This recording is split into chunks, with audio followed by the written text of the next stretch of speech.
Isang maganda at pagpalang umaga po sa aking mga magsasaka at gayon din po sa aking mga minamahal na kababayan dito po sa bayan ng San Antonio.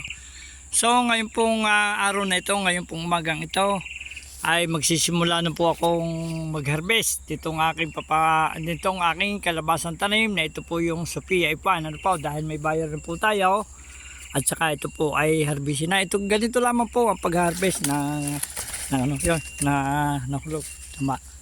Yan, ganito lamang po ang pagpitas. Yan. Maganda po itong aking kalabasang ito at sa awa nga po ng ating Panginoon ay kahit papano tayo po ay magkakapira dito. Ano, yan. Yan, nagsisimula na po akong mamitas. At ngayon po may order na 20 piraso yung pong aking maglalakaw. Yan. Yun po yung aking buyer. Yan. Napakasipag po nito mag-asawang ito sa paglalakaw. Ano? Yan. Yan. Ano ko itong bahay na? Yan.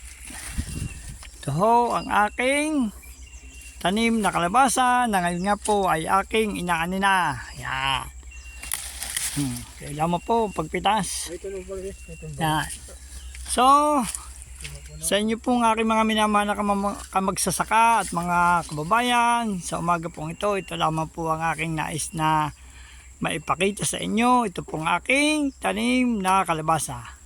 Kaya lagi ko pong sinasabi na sana po patuloy po tayong magtanim ng iba't ibang uri ng gulay at ito po ay napakalaking magiging katulungan sa ating pong pamumuhay. So muli ang inyong abalingkod kung saan nilaw lagi po nagsasabing agrikultura po ang una.